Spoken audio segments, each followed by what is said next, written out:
Assalamualaikum warahmatullahi wabarakatuh. Hari ini kita melanjutkan episode yang kedua bersama Abang Nandang. Abang bisa share pengalaman Abang di YouTube kita biar sahabat tani bisa melihat dan mendengar. Gitu. Baik, untuk pengalaman ya, sebenarnya itu saya sampaikan mungkin banyak ya pengalaman kawan-kawan di luar sana yang lebih banyak ya, yang lebih bagus. Namun setidaknya di kesempatan di YouTube kita ini, salah satu YouTube adinda kita, YouTube Rumah Tani, ingin saya sampaikan bahwasanya hidup ini harus ditempa gitu. Kenapa ya? Karena saya sudah mengalami beberapa tempaan ya, mungkin yang kawan-kawan di luar tidak tahu bagaimana proses terbentuknya seorang Nandang Sutradownil, di mana kawan-kawan sering lihat di YouTube Lahan Pintar, yaitu mulai dari kita di kuliah hidup berorganisasi, kita tinggal di musola ya, selaku gari masjid atau gari musola. Nah, kita diajarin disiplin, kemudian diajari untuk lebih cepat atau cekatan ya bahasanya. Tentu ini menjadi modal awal bagi saya pribadi. Dan mudah-mudahan ini menjadi motivasi untuk kawan-kawan yang ada di luar sana yang mungkin lagi berjuang untuk mencapai kepribadiannya atau usahanya. Jadi di dalam proses tersebut tentu saya mengalami suka dan duka. Nah, kemudian setelah kuliah juga saya lanjut ke mencari kerja ya. Kemudian dalam proses mencari kerja dan sudah mendapatkan pekerjaan pun kita ditempa dengan adanya tekanan ya, tekanan namanya kita juga kerja sama orang, tentu ada tekanan. Nah, tekanannya makin luar biasa lagi beratnya gitu. Apalagi terus berlanjut demi waktu saya juga di tahun 2016 itu menikah ya. Nah, kita masih muda, istri juga masih kuliah waktu itu. Memang alhamdulillah kita dikasih kesempatan lebih cepat dibandingkan kawan lain. Dan juga bagaimana proses kita mencari kerja tadi, sehingga kita bekerja di bawah tekanan orang, kita berusaha semaksimal mungkin mendapatkan rezeki, tentunya rezeki yang halal ya. Nah, kawan-kawan, setelah itu barulah di tahun 2016 proses sampai 2018 terakhir istri saya wisuda. 2018 saya kerja di salah satu perusahaan pestisida terbesar di dunia ya, bahkan khususnya di wilayah Kerinci ini, yaitu di salah satu perusahaan ya, perusahaan global, kita tidak sebutkan perusahaannya. Jadi cukup kawan-kawan nanti tahu lah. Nah, saya ditempa lagi proses di sana dan bagaimana kita membuat strategi, baik itu strategi bisnis maupun strategi yang diterapkan perusahaan untuk kita mencapai target yang ditetapkan perusahaan untuk penjualan. Saya potong dulu Bang. Ya. Sebelum Abang masuk ke perusahaan pestisida, Abang di perusahaan yang sebelum itu pernah diusir ya Bang ya? Kalau dengar di pengalaman Abang masih di perantauan gitu. Sebelum saya kerja di istilahnya di salah satu perusahaan pestisida ini, saya sebelumnya kerja di perusahaan umroh ya, perusahaan umroh, tour and travel. Nah, saya tidak lama bekerja di sana karena pertama ya, saya bekerja di sana itu mulai saya mendapatkan pekerjaan, saya menumpang tinggal di salah satu kontrakan sahabat saya sebenarnya, teman dekat ya. Namun di suatu sisi mungkin teman dekat kita ini ya namanya juga kita udah baru dapat pekerjaan, kita disuruh untuk cari kontrakan baru, katanya kontrakannya udah sempit. Jadi ya gimana lagi, karena kita baru mencoba bekerja di perantauan dan suka dukanya ya itu cukup sedih sebenarnya, tapi namanya kehidupan ini ya tentu kita harus jalani, dan apapun itulah takdir kita ya.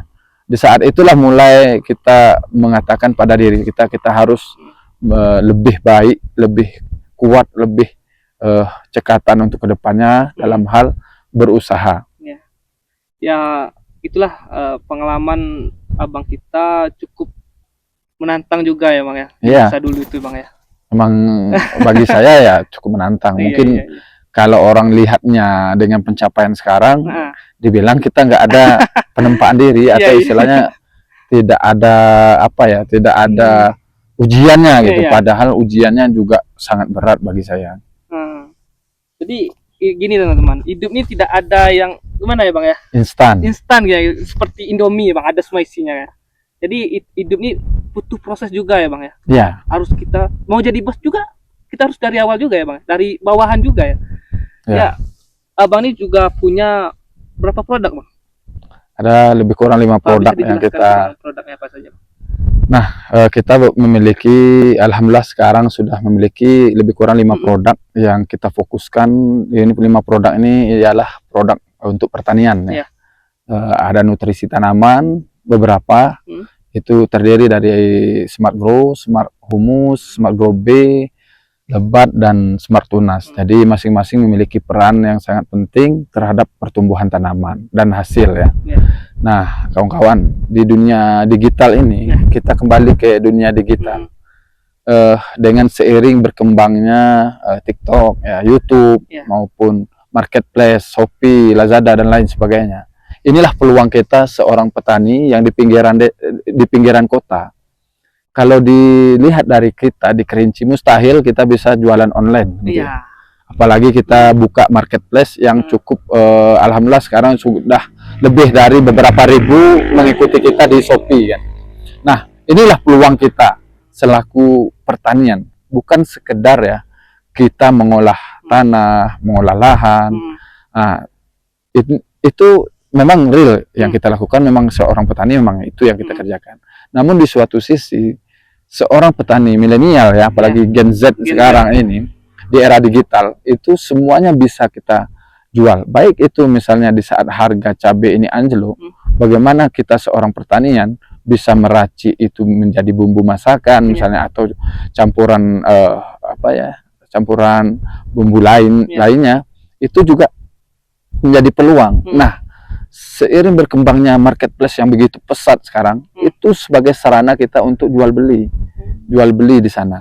Jadi dari situlah kita, di saat harga cabai ini mungkin anjlok, kita kemas dengan baik. Nah, itu menjadi peluang ke depannya.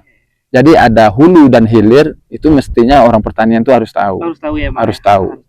Jadi bukan sekedar produk untuk perawatan saja. Kita juga bisa menjual dengan baik menjual benih ya, yang dibutuhkan oleh kawan-kawan semuanya. Baik itu kita, contohnya kita di YouTube ini, di satu sisi memang kita ada promosi, di suatu sisi kita juga melakukan budidaya sesuai dengan teknis lahan. Jadi kalau kita hanya belajar teori, tidak belajar di lahan, makanya kita terkadang teori dan lahan ini harus balance. Tapi kalau kita belajar dari teori, di saat kita mendapatkan kesulitan, otomatis kita tidak bisa mengambil tindakan terhadap pencegahan, terhadap pengendalian, terhadap pengobatan. Itu masing-masing ada preventif, kuratif, dan eradikatif. Itulah selaku orang pertanian yang harus dimiliki. Ya kan sekarang ini kan mungkin semakin kan apalagi Gen Z sekarang bang, ini kan kebanyakan ada Gen Z kan bisa dibilang cukup ya agak gimana ya, bisa dibilang malas gitu, masih main HP gitu. Padahal di era digital di semakin maju ini, lebih ya abang Nandang bilang tadi, lebih banyak peluang kita berbisnis ya bang ya. Contohnya tadi Shopee bang ya. Jadi bisa teman-teman komen apa saja pengalaman bang Nandang, itu luar biasa bagi saya. Oke bang, ini sampai mendirikan rumah nih gimana nih bang, sampai ada yang jual lahan cabai 200 ya bang ya, itu gimana tuh bang perjalanan tuh bang? Di tahun 2022 menjelang 2023 kita alhamdulillah menanam cabai ya. Kawan-kawan bisa kalau mau nonton flashback belakang itu ada di YouTube Lahan Pintar di bawah ini ya. Ya. Jadi flashback ke belakang, kita ceritanya kita tanam cabai lebih kurang 10.000 tanaman atau 10.000 pokok tanaman. Itu kita rawat pada saat itu tentunya harga cabai lagi puncak-puncaknya. Di saat itu juga kita mau panen atau istilahnya menjelang panen.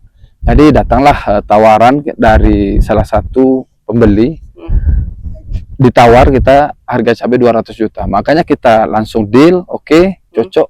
Makanya kita alhamdulillah bisa bangun rumah di sebelah kita ini ya. Nanti kawan-kawan bisa lihat. Nah, memang hasil kerja keras kita dan juga kita mendapatkan hasil, kalau dibilang dari hasil lahan aja ya nggak cukup juga ya. Tapi dari hasil juga kita jual beli di Shopee ya, karena kita juga punya produk sendiri, kita jual di kawan-kawan yang beli, yang sudah pakai tentu akan paham manfaat dan kegunaan dari produk-produk kita yang ada di marketplace tersebut. Pernah dengar sih Bang, Smart Grow ini udah jauh ya Bang, penjualannya sampai ke Aceh ya Bang ya? Sampai ke Aceh, ke Medan, ya jauh-jauh lah Bang ya. Untuk Smart Grow dan beberapa produk lain, khususnya Smart Grow itu, ya ingat, sekarang di produk ini juga kita harus hati-hati ya. Harus hati-hati. Harus hati-hati karena saya mendapatkan informasi di beberapa toko pertanian terdekat Anda, apalagi khusus di wilayah kita di Kerinci, ini ada orang yang mungkin berniatnya kurang bagus, dia memalsukan produk kita. Jadi kawan-kawan, produk yang asli ya khusus Smart Grow dan Smart Humus terdiri, kalau kita lihat di kemasan itu, lihat detail itu, kita yang asli itu ada barcode, ada kode QR ya.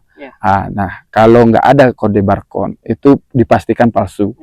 Jadi kalau barcode tidak bisa ditiru sama siapapun. Jadi itulah kemarin saya dapat informasi ada beberapa petani kita terdekat ini mendapatkan produk yang tidak asli. Yang tidak asli itu ditandai dengan tidak adanya barcode di kemasan. Kalau sekarang di kemasan Smart Grow yang asli itu terdapat original produk 100%. Jadi kita juga sudah ada bahan